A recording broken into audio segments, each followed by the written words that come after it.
Women like you are just gonna die alone with cats and box wine. Good luck being alone forever. It doesn't even matter that every single study shows that men are the ones who are gonna die alone. Reality? Nah. Men are done with women like you. Do you promise? Real men want... Hold on. Real men want traditional women. Like, okay, so go get one. Why are you talking to me? You know those dudes that'll call you a whore because you won't sleep with them? Or they ask you out and you say no and they're like, you're ugly anyway. Okay.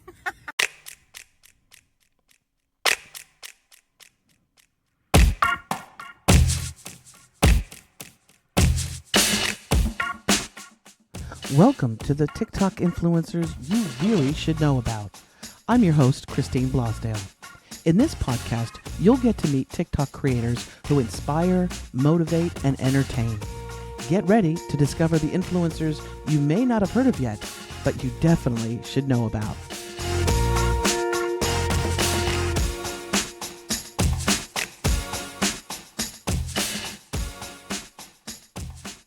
Welcome back to the Talk Influencers you really should know about. And my guest today is someone that you really should know about, especially if you've encountered the vampires that are narcissists.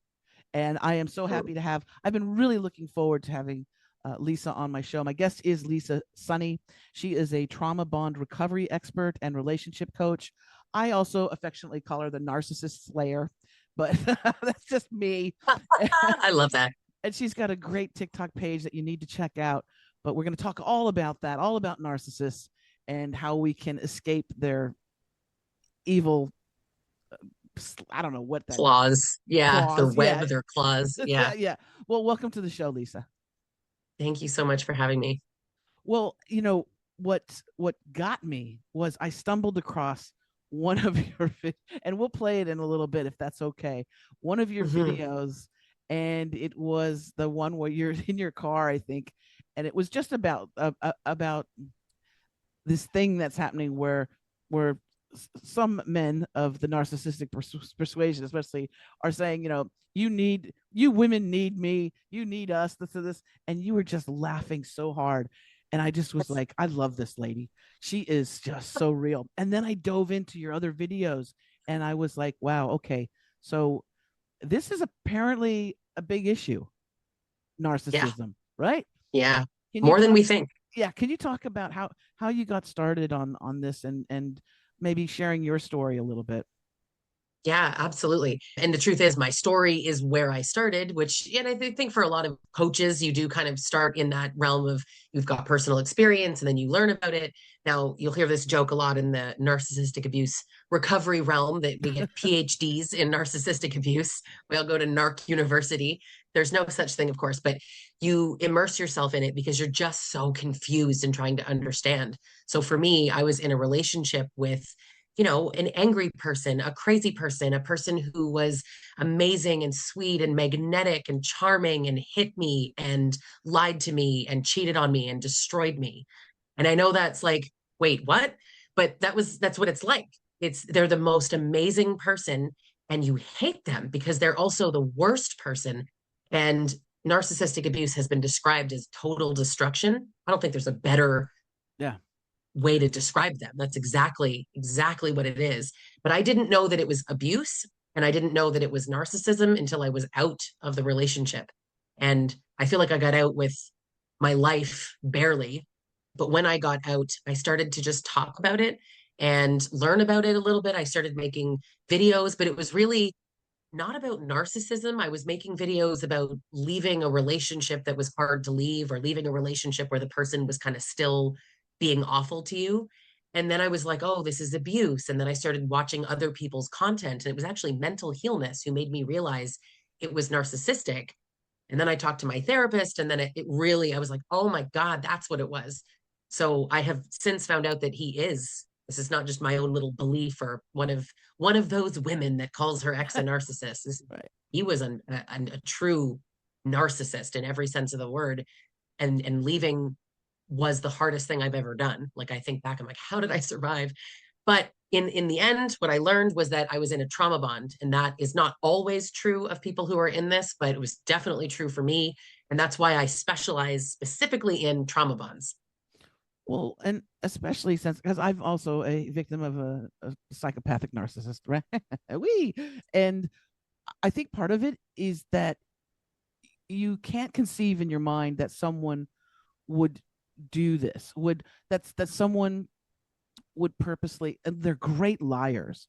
They're actors beyond. They need, I have a little thing here. They need an award for their performance, right? Because the love bombing happens, and we'll get into this a little bit too, about they find your weak spots by having you open up to them about your, if you've got issues with your body, or if you had trauma as a kid. But they do this by saying, I'm your soulmate, I've never felt this way before, blah blah blah blah. They're very charming, right? And so you think that you're like, oh my gosh, I can't believe how lucky I am, wow. And then, but you would never think that someone would do this for sport or for energy harvesting, which is what I've discovered as well, is that some narcissists, this is about keeping you in a state of confusion and emotional. Once they can get that emotional hit off of you, it's like a feeding frenzy. That's why I compare them to vampires, because that's what it's all about. But you never think that who would do this? Who would spend not just months but years? Yeah. And a lot of times it's not just you. They might have others that they're doing this to, right? Yeah, they often do. One is never enough. Supply is something they want and need so badly that they'll get it wherever they can. And that's often why not all narcissists cheat, but that's why many of them do cheat, because they want the most amount of supply. People don't understand, like, why cheat? Why not just be single? Why not just be in a polyamorous relationship? You don't get it. It's because the cheating is part of the game, the thrill, what they can get away with. And also, like, polyamory would mean that everybody gets to participate in outside of the relationship. And that's not what they want. They want the control. But that's the piece that's the trickiest, because you don't want to control people. I don't want to control people. It seems like the strangest motivation. But why? Don't they just want love? No, they want control. No, and as I was saying before we hit record, I had interviewed a master narcissist. I love how he called himself a master narcissist. That's so narcissistic, by the way. I know. Oh, and he had the deepest, most intense British accent, and so he spoke like this, and and so, but his whole thing was saying that he goes, I lack empathy, and that's why I'm dangerous, because I don't care. I don't care if your heart's broken. I don't care if you're crying. I don't care. And I was like kind of shocked. Like, I was like, what do you mean? And once I started diving into it a bit more with him, and we did a couple different episodes, he was able to start to kind of talk a bit also about his childhood. Because my thing was, listen, are you creatures are you born narcissist, or are you created? Because they are a monster. I'm sorry, but that's how I see them. And with him, I was learning that there was a creation where at some point in his life he shut off his empathy. His heart was shut off, so that made it easy to do these things. Right. It's no excuse at all. But when you figure it out, like you did, when you're in a relationship, you're married, the father to your kids, whatever, if you find that you're in a relationship of any sort, that this person lacks that empathy, that really gives you a moment for pause, doesn't it? Oh, it absolutely does. And the thing is that the biggest, I mean, it's cognitive dissonance, this confusion of, like, they love me, but they hurt me, and he respects me, but he cheats on me. Like, it doesn't make sense, he or she. It's such a confusing thing, but the lack of empathy, they're telling you, but I do. And the thing that I hear a lot, I see this in my comment sections and my clients all the time, is, but he does have empathy. He has it for other people. He just doesn't have it for me. And I'm like, no, you're confused. He doesn't have it for other people. He displays what looks like empathy for other people for his own gain. A, so that you're confused, and B, so that everyone around you is like, but Oh, Steve's so great. But Sally's amazing. How do you, oh my God, that's so weird that you have that experience with them. Like, that's the point. This is why they will, trigger warning, but like, that's why they'll beat you in the kitchen and scream at you alone in the car. They're not doing it at the grocery store. People say that, they just lose control. Abuse is one of the most controlled things. They know exactly what they're doing. They know exactly who's watching. It is very calculated, but I will say that it's not so calculated that every move is a plot and a plan. A lot of this becomes their nature. yeah. It's just, it becomes innate and secondary, or they just know how it works. They know what works in movies. They know what works in their own relationships, and they just hone those skills and keep going. I also want to comment on something because there's a lot of new research about where narcissism comes from. And there's a very outdated belief that it is born of trauma, or that it is directly and solely related to parenting. And, I actually find it almost interesting that a lot of narcissists kind of love that, like, my mom hurt me and that's why, right? It's her fault. And I specifically Right. say her, it's mom's fault, as if men have no bearing on men who become abusive. I mean, the fact is that men actually learn it mostly from men, not narcissism, abusiveness, I meant. Right. But narcissism has been studied more recently, and frankly needs way more studies. There's not a ton of research on this, but Dr. Peter Salerno has written a book called The Nature and Nurture of Narcissism that is gripping if you're interested in the topic of narcissism. He actually explores why we think it comes from trauma, and essentially, paraphrasing, but it's biosocial. There are parts of it that are actually genetic, and there are parts of it that are trauma, and there are parts of it that could come from, let's call it, inconsistent parenting. So maybe a parent who really coddled and really gave the child a lot of chances, and no matter what you do, you're my baby boy, you're my love, I love you so much, that they learn that entitlement and that grandiosity. So there is actually no one single cause, Right. and there is no definitive answer, and yet people seem to have sort of agreed that it's trauma based, and there is a whopping zero amount of research to support that belief. Interesting. Mm-hmm. So what is it about them? Why do Well, we have to deal with these people? I know. I think that one of the suckiest parts, though, is that if I tell you it's a little bit genetic and a little bit this and a little bit that, people are like, so like, how do we prevent it? How do we, and you know what? I don't know the answer to that. Sadly, I can tell you a lot more about how you can prevent yourself from being in a relationship with one than how to prevent the, let's call it, creation of one. And it is a little bit about recognizing the signs. So you talked about love Yeah, the bombing, signs. Yeah. and I want to tell you what people miss about love bombing. When we talk about love bombing, we talk about it as this sweeping, you're my soulmate. Oh my God, I've never felt this way before. And it's so, yes, maybe, but also it can be a lot more covert than that. And I think that's the part that people miss. It's not always these big grand gestures and grand statements, but it Right. is the feeling. And so the mirroring you. Oh, me too. Oh, so my childhood, something, something. What about your childhood? And they pull it out of you. And, actually, I was reading a book called Run Like Hell, Dr. Nadine, who's the Wolf of Wall Street's ex-wife. So, like, she knows what she's Wow. talking about with Yeah. narcissists, right? She talks about this process called mind mapping that's really interesting, where they are gathering information about you. And it's, just, I'm not that close with my parents. You didn't go into a lot of detail. You just mentioned that. But people who are not particularly close with their parents, like, there's something there, right? Why? And so the narcissist will sort of pick away at that, unpack that over time, and learn that, I'm making this up, but you have abandonment issues or Yeah. rejection issues, or your dad was in jail or something catastrophic, or just that you kind of didn't feel seen or heard. That's all. They pick up on little things. So I'll tell you one thing that mine did that was really pivotal, that in the moment went right over my head, which is he was persistent and I was flattered. And so he asked me out that night and I couldn't go. So he said, what about tomorrow night? And I actually couldn't go. So I said, what about the weekend? He was busy. So he was like, well, what about tonight? And I said, well, I just told you I'm busy tonight. And he was like, so not tomorrow either? And I'm like, dude, come on.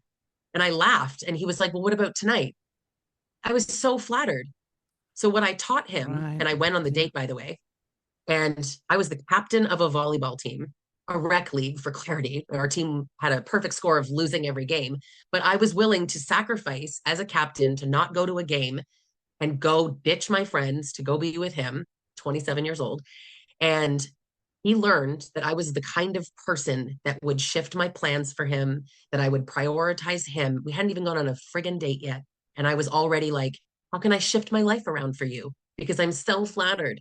In hindsight, how embarrassing of me. But many of us do that in our own way, where we sort of, we're trying to be accommodating and he's cute and we want to go out and it's one game and we're losing them all. All these things I told myself. But what he was doing was testing me. So I wouldn't say that was mind mapping yet, but it was a test and I failed. I failed hard. But that's so cool. One thing with my experience with a narcissist, and I'll tell you one, because so much of the love bombing and then the quiet, the silence, the ignoring, what did I do wrong? And then nothing, that whole thing of, again, energy harvesting, right? Because you're scared mode. What's going on? When I actually put all the pieces together and figured it out, after I got over the fact, like that question of who would do this, who would pretend to care for someone, right? Once I got over that, I felt my heart shattered.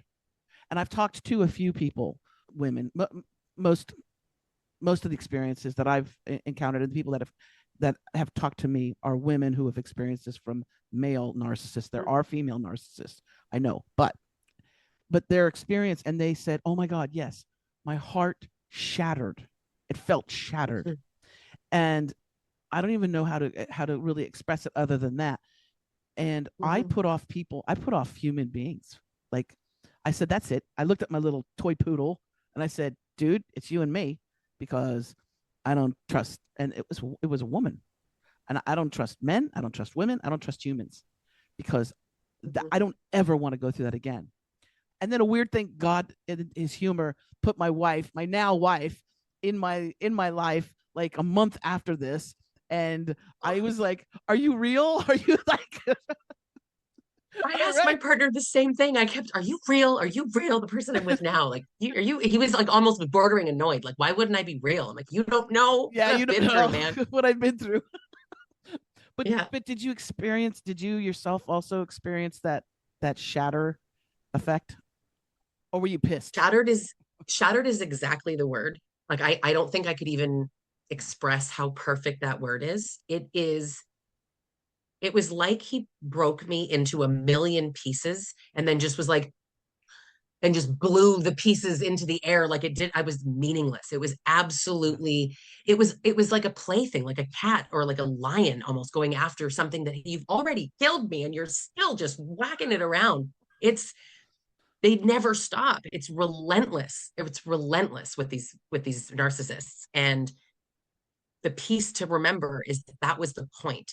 But it seems so unbelievable. Like, who would do that? That's not real. That's movies. That's like Dirty John. That's Ted Bundy. No. The truth is that people talk about narcissism and they say, like, it's only 1%. You know, those really invalidating people who are frankly hyper uneducated on the topic, they'll say it's only 1%. Now, the truth is, that's the diagnosis, right? 1% of people are diagnosed. But what do we know about narcissists? They're perfect and there's nothing wrong with them. So they don't seek a diagnosis. No. Some experts, like the Mayo Clinic, quotes it's more like 5%. Take somebody like Dr. Ramani, who, let's trust Dr. Ramani, who's quite the person to listen to on this topic, written so many books. She's easily one of the world's most renowned experts. And she believes that it's more like 10 to 15% would meet the criteria for a clinical diagnosis. Now, the other piece to that is that narcissism is not a personality disorder. And people are always like, what? Narcissism is a personality trait, and narcissistic personality disorder is a disorder.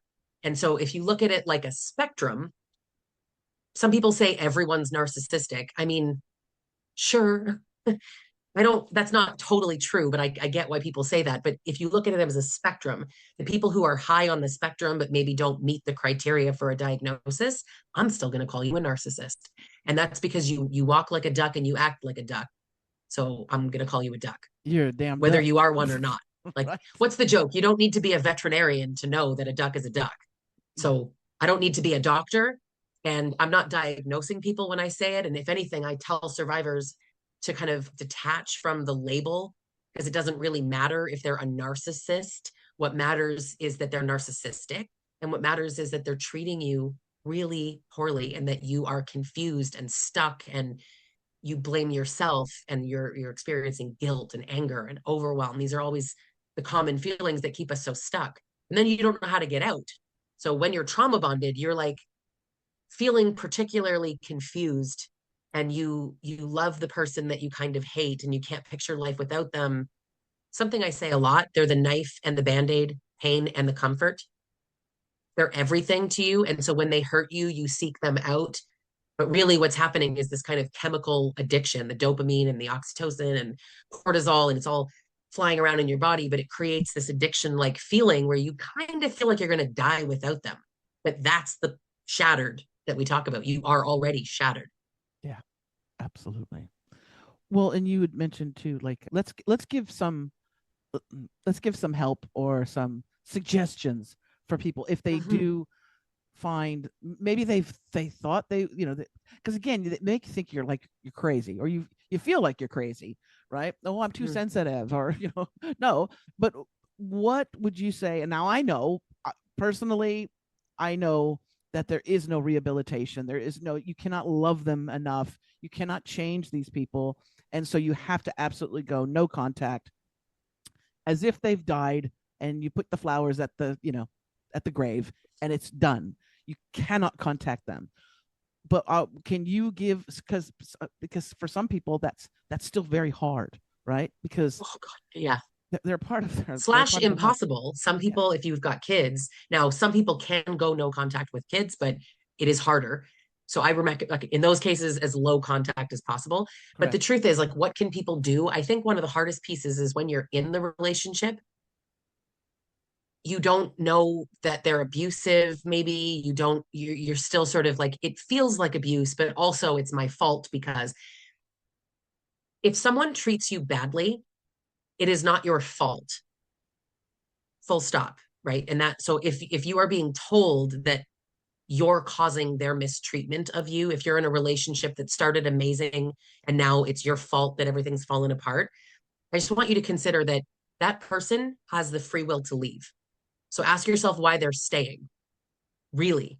And don't listen to their answer. Really, you consider why they're still with you if you're so awful, like you say, like they say. But start to watch videos, go on TikTok. Like, yes, watch my content, but there's a lot of great people that you can watch. Dr. Romney, Dr. Carrie McAvoy, Mental Healness, Sinful. I could name so many. There's some great people to watch. Learn a different perspective. Learn what we're all talking about and go, could that be me? And just start to think. Now, if you can get yourself into, because I know therapy is a privilege for people, but get yourself into therapy or coaching with someone who understands abuse, even if you don't quite get that it's narcissistic abuse, but understand that you need to be talking to someone who understands domestic violence and abuse. Because even if you're not being hit, it's domestic violence. Yep. Because a lot of people go into therapy and then the person's like, well, what are you doing to contribute to this? Because therapy is sort of, that's what it's for, right? Like taking ownership and looking at your own role in things. But when you're being abused, your role is more like, why do you stay? Not from a place of judgment, but curiosity. Like, what's keeping you there? What's he or she doing to make it so hard for you to leave? Right. So start looking into who you can talk to. And if you can't afford that, free Facebook support groups. Like, I have an inexpensive toxic free relationship club that you can join, but there are some free resources, albeit limited, but try, even if you can scrape the money together for a few sessions, but at least watch all the videos, start searching narcissistic abuse, search trauma bonds, learn as much as you can, because education is the first piece to start to come out of this fog and start to see it. You need to know what's happening first. And put your little Sherlock Holmes hat on and do, because one thing that you find is also very common is triangulation, where there's, again, there's multiple people, they're pitting them against, they might be saying to you, oh, you're my soulmate, I love you so much, but they're telling other people, you know what, she has a mental disorder, and she's kind of crazy, and or they'll say I'm trying to leave her but she's so desperate, and this that, right? So that is a thing. And also the flying monkeys. Are you familiar with the term?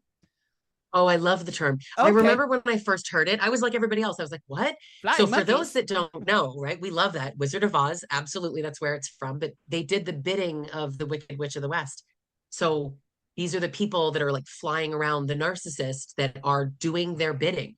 And they can be set up to do that, right, through smear campaigns. I also find, like, kind of to what you were saying, this, I'll call it feigned concern, like Christine's been acting really weird lately. And have you noticed that? Is she on drugs? Have you noticed? And it's to get, like, oh, I haven't noticed. And then if you ever are a little erratic, ever, for any reason, I'm going to go, oh, maybe it's seed planting, right? Because the covert ones are going to say Christine's a B word.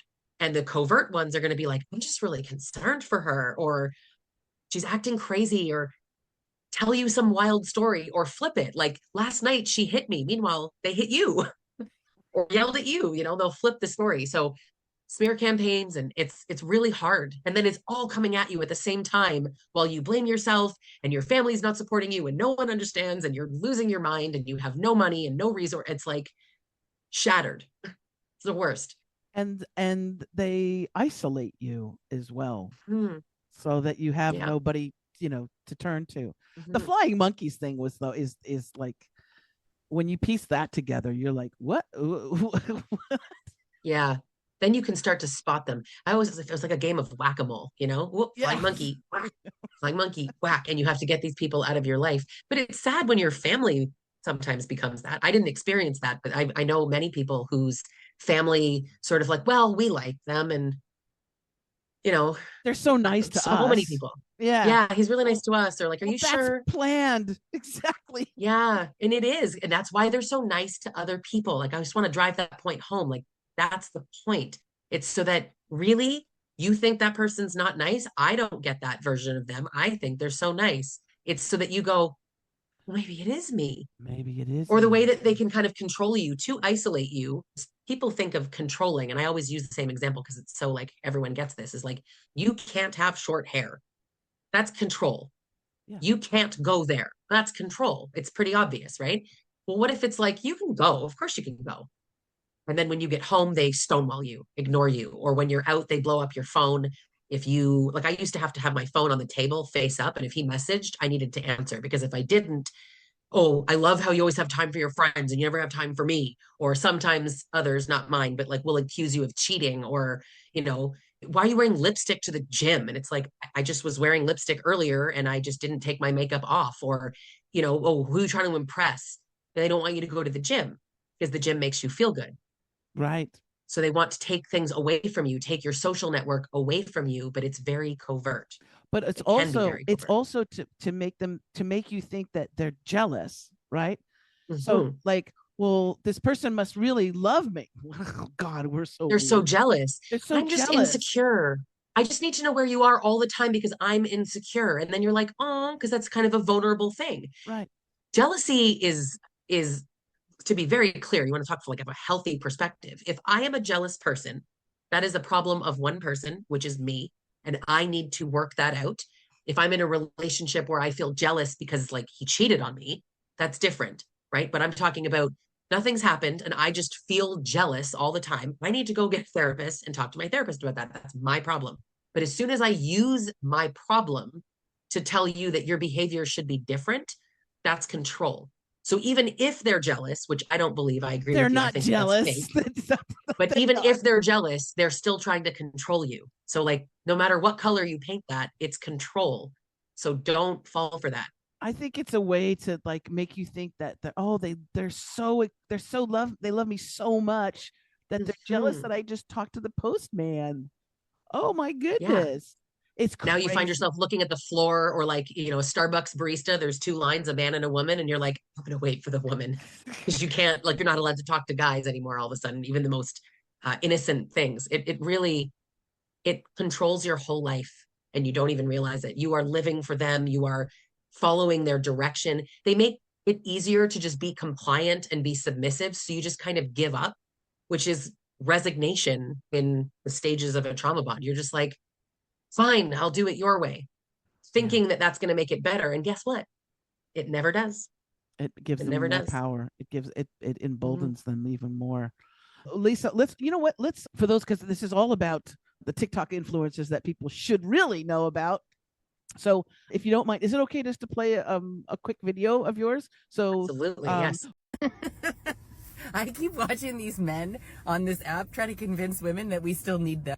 Like, all these men that are like, we don't need women anymore. Anytime a woman is like, okay, I don't care, they're like, you know what? We don't care more. Women like you are just gonna die alone with cats and box wine. Good luck being alone forever. It doesn't even matter that every single study shows that men are the ones who are going to die alone. Reality? Nah. Men are done with women like you. Do you promise? Real men want... Hold on. Real men want traditional women. Like, okay, so go get one. Why are you talking to me? You know those dudes that'll call you a whore because you won't sleep with them? Or they ask you out and you say no and they're like, you're ugly anyway. Okay.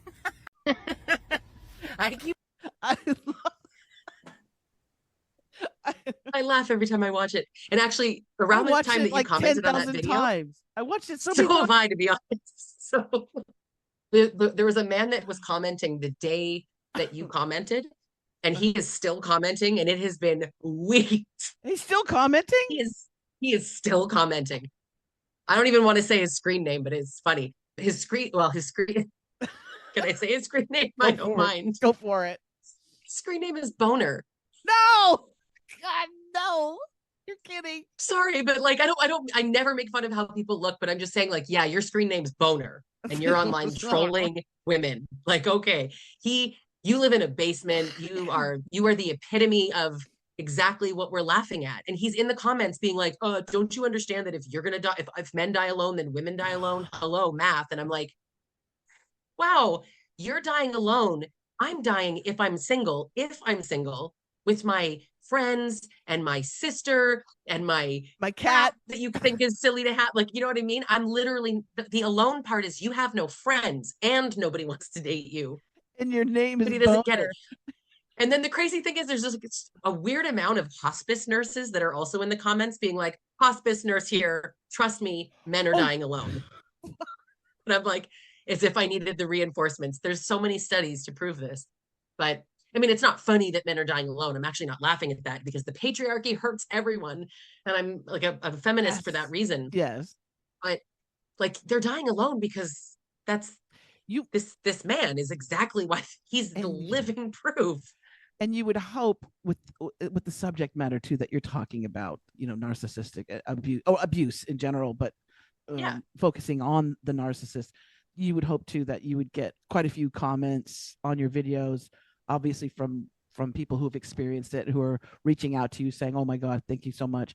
But do you get the guys, do you get the narc comments? I get many comments. And, you can't tell from a single comment who's a narcissist, but I do find that there's that strange amount of people, a lot of men, not all men though. It is some women too that are like, narcissist is only 1%. And they're immediately defending or right. I will block you in an instant if you say things like, stop demonizing narcissists. They're not all bad and they're wounded children that need help. And I'm like, anyway, blocked. Absolutely not.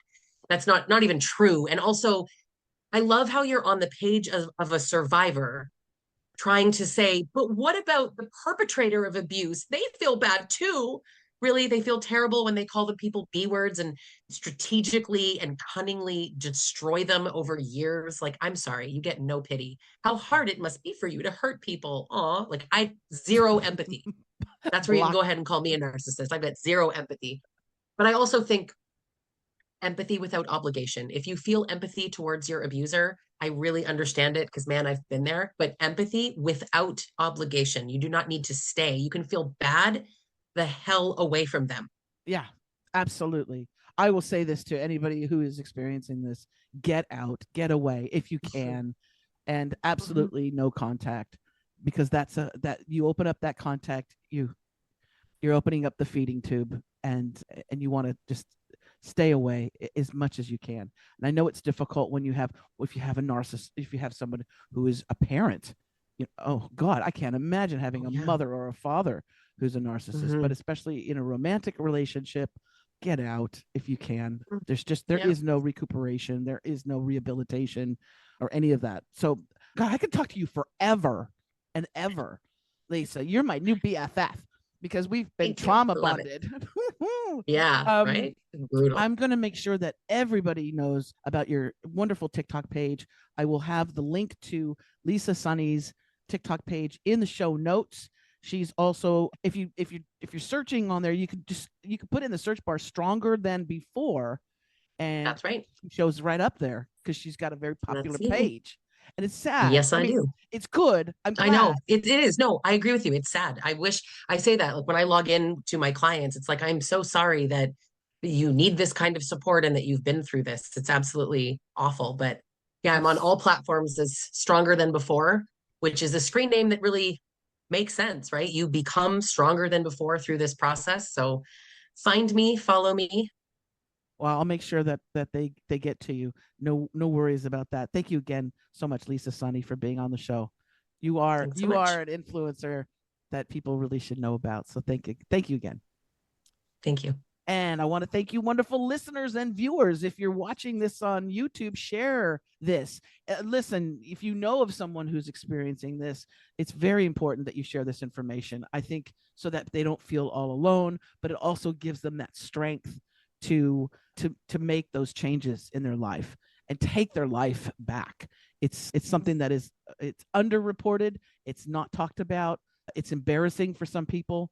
I know from personal experience, but we need to talk about it and we need to get the help to those folks. So please do check out Lisa's TikTok page. And if you're interested in the work that I do, I'm a media coach. I help people create TikToks and videos and podcasts and help them with their web, anything to do with the media, multimedia. I like to do that. So if you want to reach out to me, you can at christineblosdale.com. And I will also have a link in the show notes to the TikTok influencers TikTok page. TikTok. And just make sure that, again, you share this information with somebody that you care about. All right. Until next time, as I always say at the end of the show, keep on scrolling through TikTok because you never know when you land on that person that is going to really make an impact on your life or it's going to make you laugh, just like my wonderful guest today, Lisa. All right. Take care, and we'll talk to you soon.